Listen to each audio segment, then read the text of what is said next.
All right, well, I might as well fess up now. It's the holiday season. We are responsible, America, for those higher insurance premiums you're paying and the fact that the health care laws lifted the price of almost anything medically related.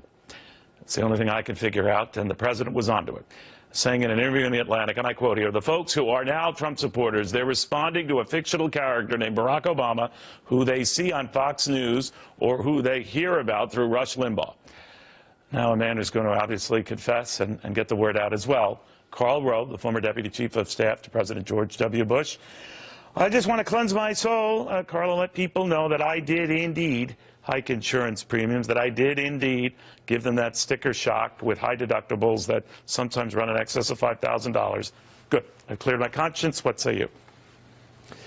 Well, Neil, I'm sorry, but it's not about you. Fox News is collateral damage. Yeah, he blames Fox News for creating this climate of opposition to him, but the real target that he has in mind is the American people. This interview is well worth reading because it is so jaw-droppingly condescending and arrogant. He says Fox and Rush Limbaugh had an impact in terms of how large a portion of the white voters would see me.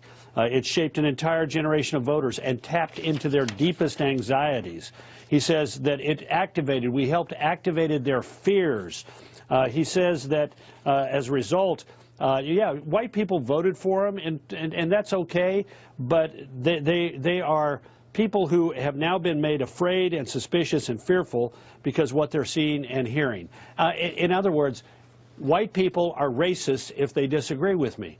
You've had your fears and your anxieties activated by Fox, not by the facts of the matter, but by your racism, by your bigotry. You can't disagree with me about the Affordable Care Act. You can't be upset about your premiums going up, your insurance going away, not being able to keep your plan, unless you're a bigot. You can't be concerned about the weakest economic recovery since the country began and the only economic recovery in which median household income dropped, unless you're a bigot. You can't disagree with my policy of doubling the national debt in 8 years unless you're a bigot. I mean, this interview is sure, it kicks around Fox and Rush Limbaugh a little bit, but at the heart of it is an assault, a condescending and arrogant assault upon the good sense of the American people. The only reason you can disagree with me is your fears have been activated about this black man named Barack Obama by these institutions that have misled you. I'm real, I'm great, I've done everything good, and if you disagree with me, well, it's because you're driven by your anxiety and your fears about a black man being president of the United States. But, you know, it's permeated the entire Democratic Party, still trying to come up with reasons to see how Hillary Clinton lost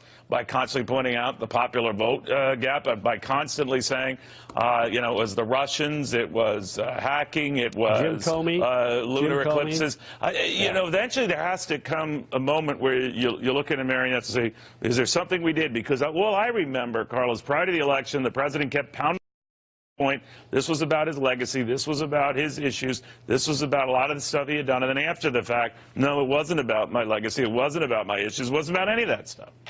Yeah, yeah. No, look, we have two issues here. We have the Democratic Party, which you're right. The sooner they wake up and start to smell the coffee and realize they lost the election because they had a lousy message, they're too far left wing, they had a lousy candidate, and they got trumped, then the better off they're going to be. But you know what? I'm beginning to think it's going to be a long while before they wake up out of their hysteria and start to face reality. Then we have President Obama.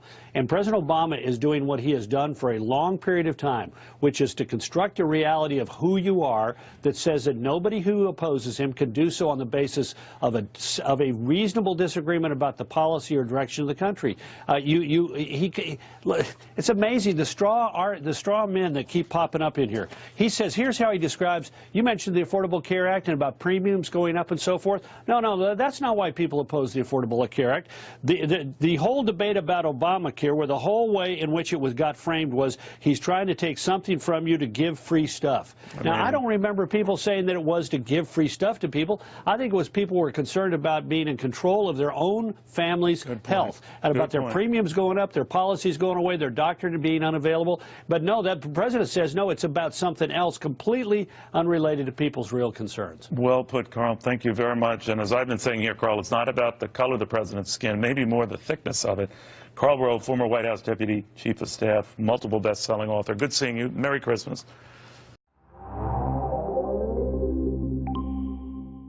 Packed segment tonight. President Obama has just 28 days left in office, and he's taking some final shots at Fox News, among others.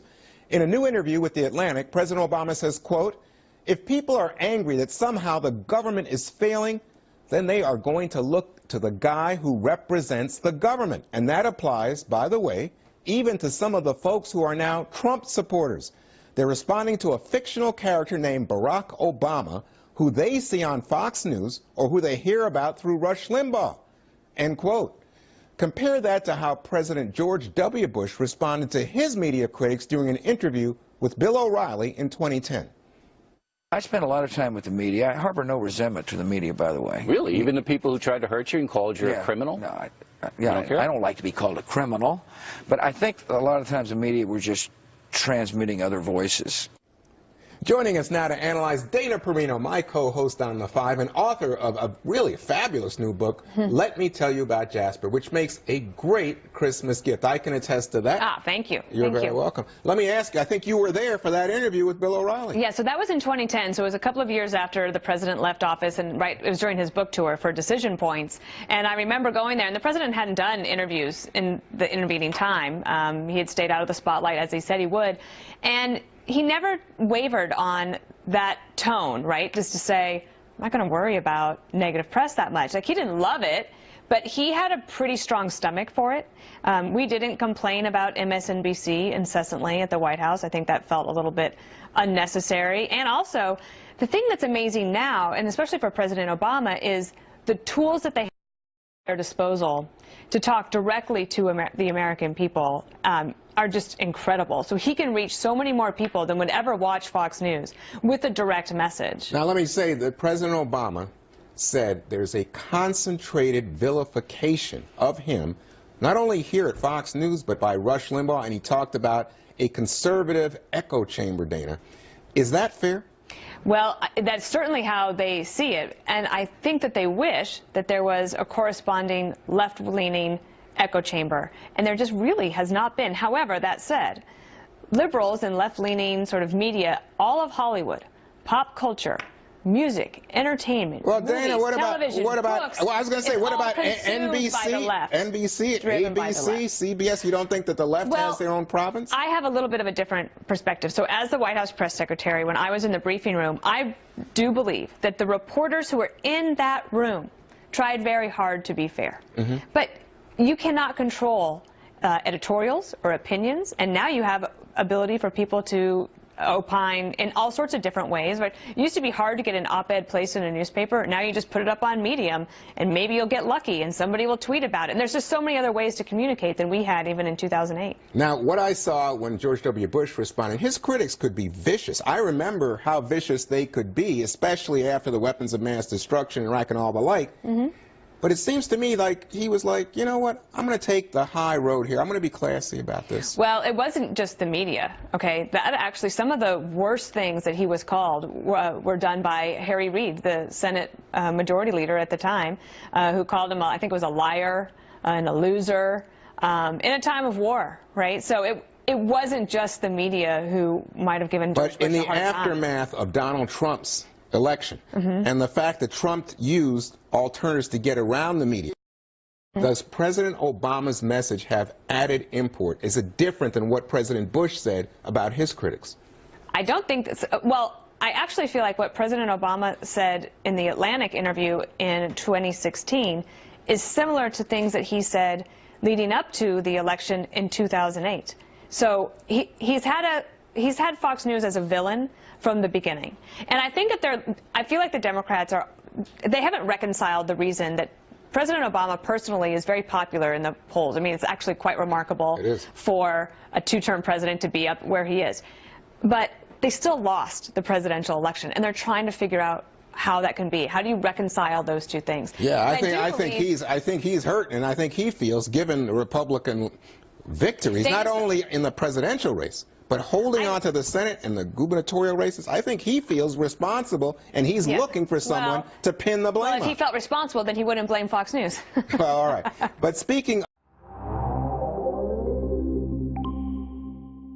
Yesterday, Newt Gingrich came out and said one of the terms that Donald Trump really is known for is saying the term "drain the swamp." The crowd went wild when he in getting elected, and still says it today. He says that the word that Newt Gingrich got from inside the camp, which you would know, was that they don't want to use that term anymore. That he's not going to say it.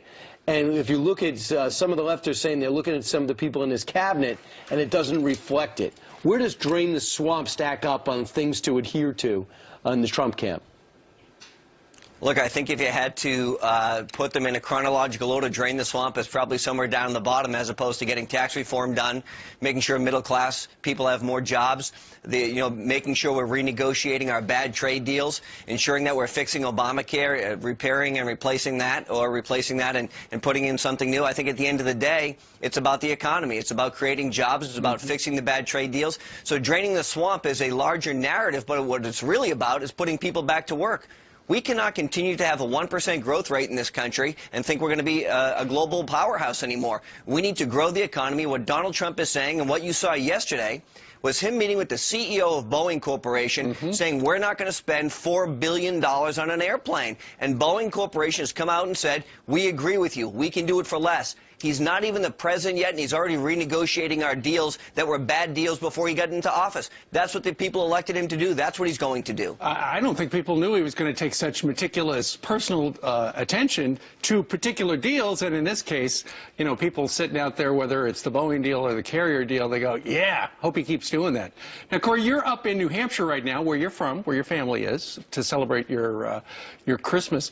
But I understand in a couple of weeks, maybe a couple of days after Christmas, you are moving down to Washington, and you're opening up a new business, a consulting firm. I was reading some of the mainstream media today. They're making the case you're becoming part of the swamp. Well, I love the mainstream media. They've been so good to me this election. So they want to get it right for the first time.